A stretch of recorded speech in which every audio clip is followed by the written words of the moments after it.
Fala galera, sejam bem-vindos ao canal, e para mais uma história de terror. Se gosta desse tipo de conteúdo, não deixe de se inscrever no canal e deixar aquele like e ativar o sininho para receber notificações de novas histórias. Então vamos para mais uma.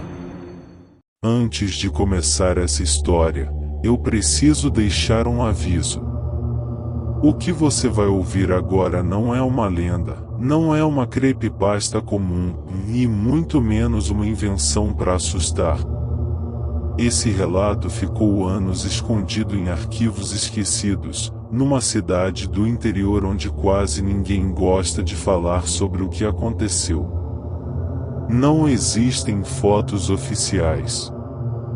Não existem reportagens completas. E as poucas pessoas que ainda estão vivas se recusam a lembrar. Tudo o que restou foram documentos, depoimentos cortados e um diário. Uma casa isolada. Uma família inteira encontrada morta, deitada, como se estivesse dormindo. Sem sinais de violência. Sem explicação médica clara. E com um detalhe que nunca foi divulgado ao público. Todos morreram em dias diferentes. Mas ninguém saiu da casa. Moradores da região dizem que aquele lugar não mata de uma vez. Ele espera. Observa. E só aparece quando você fecha os olhos. Então, se você estiver ouvindo essa história à noite, sozinho, com a casa em silêncio, talvez seja melhor deixar uma luz acesa. Porque essa é a história da casa onde todos morreram dormindo. Eu nunca quis contar isso. Não por medo de julgamento, é mais porque toda vez que eu relembro, o cheiro volta. Cheiro de terra molhada, madeira velha e algo podre que não vinha de bicho nenhum. Isso aconteceu no interior do Brasil, numa região tão pequena que nem aparece direito no mapa. Um distrito rural cercado de mato fechado, estradas de chão e casas afastadas umas das outras. O tipo de lugar onde todo mundo se conhece pelo apelido, e qualquer coisa diferente vira assunto por anos. Na época, eu trabalhava como auxiliar administrativo na prefeitura da cidade vizinha. Um emprego simples, burocrático, mas que às vezes envolvia coisas estranhas, documentos antigos, registros esquecidos, relatos que nunca chegaram à polícia estadual. Foi assim que eu ouvi falar da Casa da Grota. Ela ficava a quase 5 quilômetros do último poste de luz, numa área baixa cercada por árvores retorcidas e uma grota natural onde a água nunca secava, mesmo em época de seca. Os moradores antigos diziam que aquele lugar sempre foi evitado, desde antes da casa existir. Mas em 1998, uma família decidiu morar lá.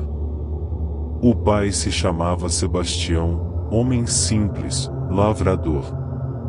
A esposa, Lúcia, cuidava da casa. Tinham 3 filhos pequenos. Eles não eram da região, vieram de outro estado fugindo de dívida, segundo diziam.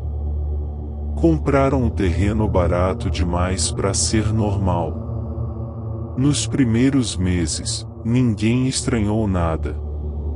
A casa era simples, mas bem cuidada. Crianças brincando no quintal, fumaça saindo do fogão a lenha, rotina comum. O problema começou quando os vizinhos passaram a notar que ninguém mais via a família acordada. Sempre era de manhã cedo ou no fim da tarde. Sempre silêncio. Nenhuma criança correndo. Nenhuma conversa alta. Nenhum rádio ligado. Um vizinho chegou a comentar: parece que eles vivem dormindo. E não era brincadeira. Quando alguém aparecia de surpresa, Sebastião atendia com o rosto pálido, olhos fundos, como se tivesse acabado de acordar, mesmo sendo meio-dia. A esposa raramente aparecia. Os filhos, ninguém mais via. O cheiro começou semanas depois. Um odor estranho, doce e pesado, que vinha da direção da casa quando o vento mudava. Não era cheiro de animal morto. Quem mora no interior sabe diferenciar. Aquilo era diferente. Enjoativo. Dava dor de cabeça. Um dia, Sebastião foi até a venda da estrada pedindo sal grosso. Muito sal, comprou sacos inteiros. O dono estranhou e perguntou para quê. Sebastião respondeu: para não entrar mais. Não explicou mais nada. Pouco tempo depois, ninguém mais viu a família. A casa ficou lá, fechada. Porta trancada. Janelas fechadas. Mas o cheiro continuava. Piorava à noite. Cachorros se recusavam a passar perto. Galinhas morriam do nada quando chegavam perto da cerca. E à noite, moradores juravam ouvir passos dentro da casa, mesmo vazia. A polícia só foi acionada meses depois, quando um grupo de adolescentes resolveu entrar lá por curiosidade, e saiu correndo, gritando, vomitando no mato. Quando os policiais chegaram, arrombaram a porta. O que encontraram nunca virou notícia.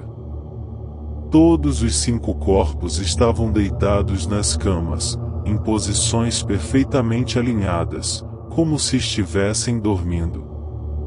Nenhum sinal de luta. Nenhum ferimento visível. Nenhum indício de envenenamento. Mas os olhos estavam abertos. Todos. E segundo o laudo interno, que nunca foi divulgado oficialmente, eles morreram em dias diferentes, mas ninguém saiu da casa. A causa da morte foi registrada como parada cardiorrespiratória durante o sono. Em todos. Um atrás do outro.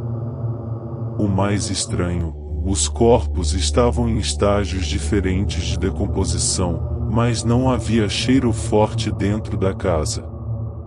O cheiro vinha de fora. Da grota. Quando o terreno foi escavado anos depois para investigação ambiental, encontraram algo que ninguém conseguiu explicar. Ossos humanos antigos, enterrados em círculo, muito mais antigos que a casa. Sem caixão. Sem identificação. Um padre local, já idoso, se recusou a falar sobre isso. Apenas disse: aquilo ali não mata de uma vez. Ele faz esperar.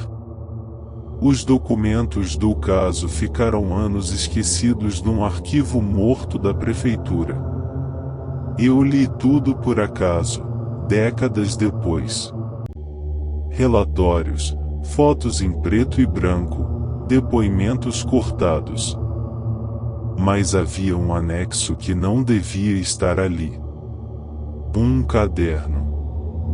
O diário de Lúcia.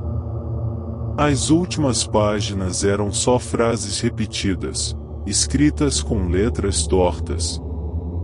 Ele vem quando dormimos. Ele fica em pé perto da cama. Ele pede silêncio. Se a gente acordar, ele não deixa a gente respirar. A última frase dizia apenas: agora é minha vez. Ele já está aqui. Hoje, a casa não existe mais. Foi demolida. Mas a grota continua. E moradores ainda dizem que, em certas noites, quem passa por ali sente um sono estranho, pesado e impossível de resistir. Alguns param o carro. Alguns se sentam no chão. E alguns nunca chegam em casa. Fim. Se gostou, deixa o like e compartilha. E não esqueça de se inscrever no canal.